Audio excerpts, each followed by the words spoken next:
911 response. I'm not sure if I should have called 911, but my boss isn't answering, and I'm not sure what to do. What's the problem, sir? I work at Sheldon's on 19th, and there's a man standing in one of the aisles about 30 feet away from me. He's wearing a mask. Oh, God. And he's covered in blood. And he's just looking at me. Has the man threatened or hurt you, sir? No, but he keeps... Have you tried speaking to him or asking him to leave, sir? No, I can't do that. Why not, sir? Because every time I move, he moves closer to me.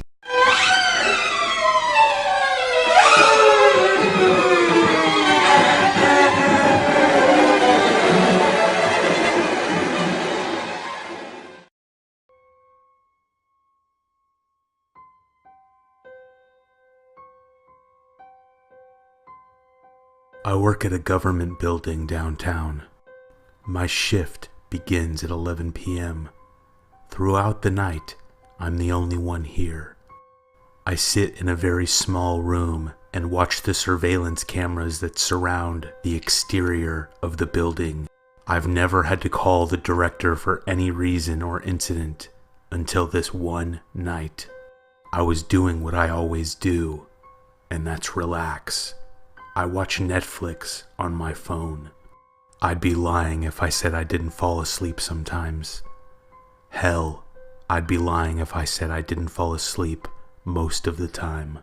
This one particular night, I fell asleep 3:15 in the morning. I had a dream that made me wake up abruptly, like those ones where you fall off of something. I couldn't remember the dream as soon as I woke up, and I'm pretty sure my body was just trying to tell me that I needed to wake up for some reason. I reached for my Coke on the desk next to the monitor and froze. On camera B5, which was the hallway leading east from the lobby, was a woman. She was walking slowly and was out of sight in a few seconds. I was confused at first because nobody else should be in the building with me. But then my heart started beating faster when I came to the realization that the hallway leads to me. I looked at the live feed of the next camera that she would pass through, the one showing the room outside my office. I thought to myself how ridiculous this was, that I'm specifically here for this purpose, and I'm too terrified to move. Maybe it's because the woman didn't look usual. Her long hair covered her face. I waited for her to appear in the room, but she didn't. I looked at the feed of the hallway again. Nothing. I looked at every live feed on the monitor and didn't see her anywhere. I picked up my company phone and called my boss. "Hey Ben, sorry to wake you. I saw a woman on the monitor in the east hallway." He was confused, of course, and told me to do what I hoped he wouldn't. He told me to find her. I hung up the phone and assured myself that I'm the man, and I am here to kick people out that don't belong, and this is my building. I grabbed my flashlight, which was all I had, and opened the door. The woman was not in the room connected to the office, and after making sure, I opened the door to the east hallway.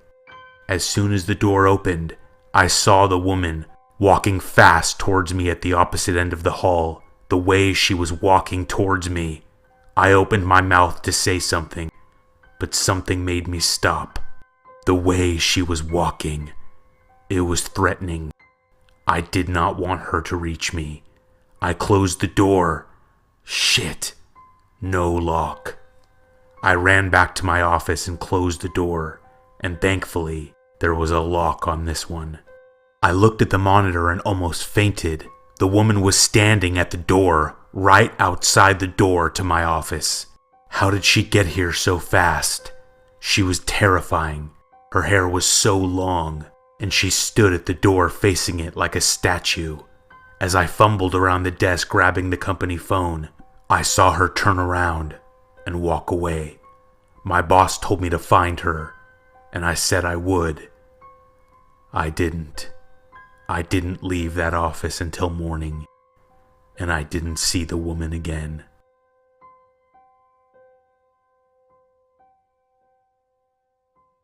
Hello everyone.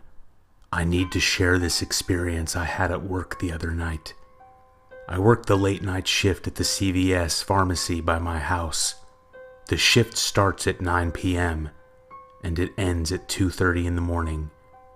Honestly, it's the easiest job I've ever had, and I really enjoyed it for the past year. But last Sunday I was pulling up the purchasing program on the computer at the front counter to add some products that we had run out of. While I was on the computer, I didn't notice the man walk right up to me. When I did look up, I almost fainted because of how close he was, and on top of that, the guy didn't say anything after I did notice him. He gave me this psychotic little grin, and I asked him if he needed help finding something. He shook his head no, and then asked me if anyone else was working right then. This was an immediate red flag, and I lied and said yes, there's a manager and 3 others somewhere around. Then his smile grew, and he said, "Liar," almost to where I couldn't even hear it. Then the awkward silence. He stood there like a psycho, and I eventually had to just look away and tell him I needed to get back to work. I literally couldn't look at him anymore. I was shaking. He was so creepy. When I looked back up again, he was gone. I looked around the store from where I was standing but didn't see him down any of the aisles. I walked out from behind the counter and looked to see if he was crouched down in front of it. No, he was gone. I felt relieved, but also terrified because I knew that he had to have walked out of the store very fast in that amount of time to just vanish like that. I was probably looking away for 10 seconds or less. I was a bit shaken up for an hour or so, but I forgot about it after a while. At 1:45, I started to clean up and get ready to close the store. I finalized the inventory, counted the money, and wiped down the windows and counters. When everything was done, I grabbed my drink, my keys, and my phone and walked over to the door to shut off the lights and lock up. I flipped off the lights and leaned down to unlock the sliding lock on the bottom of the door.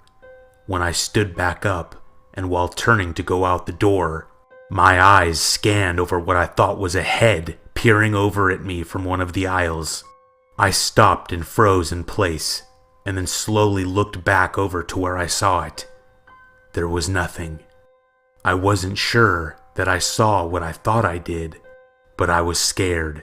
Then, while I was thinking of my next move, my train of thought was shattered by the man as he crawled out of the aisle on his hands and knees. He knew I could see him, because he started hysterically laughing. I went out the door and violently dialed 911 in the parking lot. I didn't see the man come out, and I circled the block until the police arrived. The man wasn't in the store when they went inside, but they did find his clothes in the aisle he crawled out of.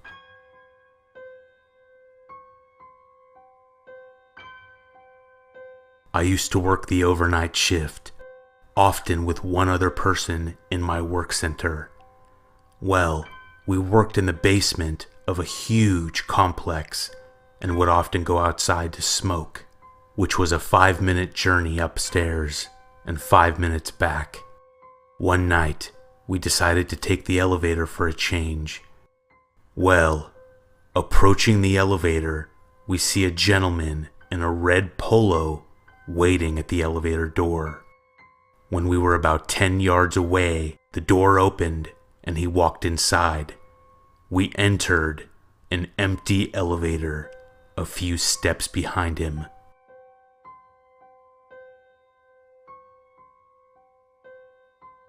Working at Jack in the Box from 2 to 7 in the morning can definitely have its perks. I can go stand in the back where the sinks are and eat food. Sure, I've gained a little weight, but I don't do it as often as I could. The downside is, it can get kinda scary. I'm in there by myself. On a Friday night, about 6 months ago, I experienced some horror movie shit. This little girl, I'd say about 10 years old, walked up to the drive-through window. I wasn't scared when I first saw her. She is just a little girl after all. I opened the window and asked if she was all right. Even though she looked fine, she was wearing tattered clothes that looked very dirty, and there was dirt on her face and in her hair. She responded to my question with a question. She asked, "Are you all right?" I was a bit taken back because of how fast she responded with the same question, and I laughed a little and said, "Yeah, what are you doing?" She then asked me, "What are you doing?" I immediately felt very on edge right at that moment. I felt like I was being messed with, and possibly some adults were going to pop out or something and try to rob the place. I looked all around and behind her, but I could only see dark, empty parking lot. I didn't feel like humoring this little girl anymore, so I just closed the window and turned around. I was definitely still creeped out, but I pretended to just go back to work and started wiping down the sides of the fryers. I actually did start to forget about it after I'd say 5 minutes, when suddenly I heard tapping on the glass.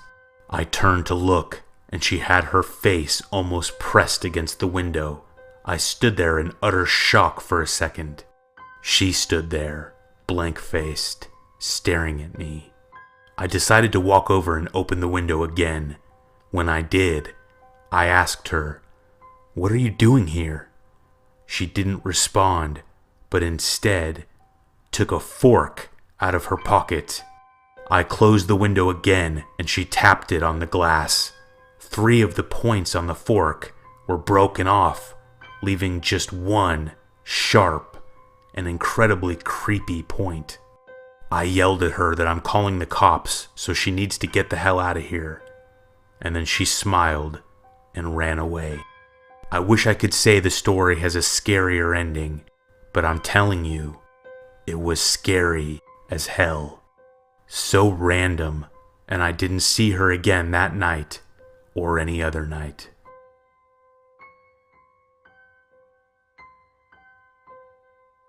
My dad used to work nights for the city, spraying weeds and shit.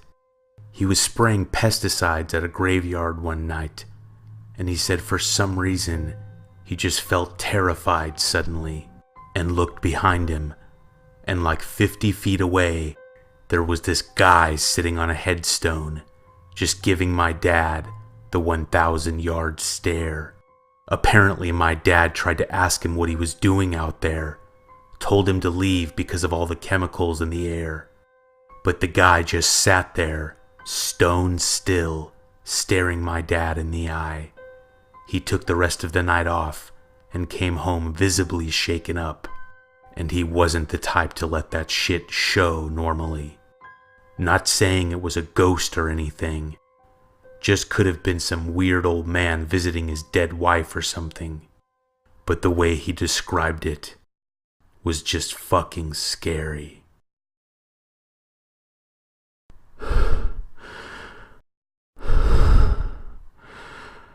Hi.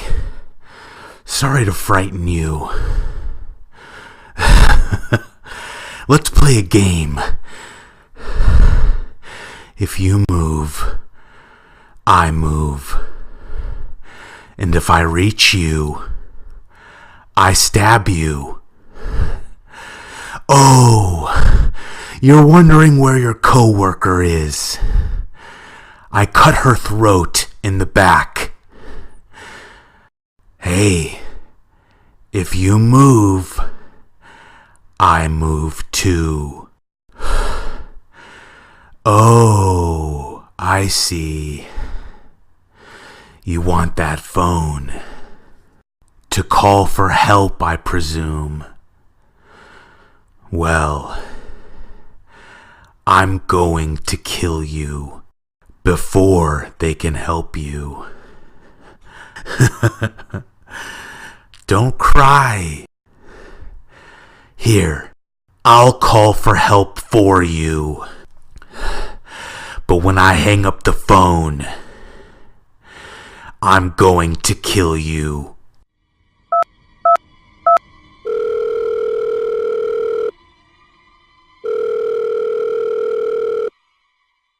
"911 response.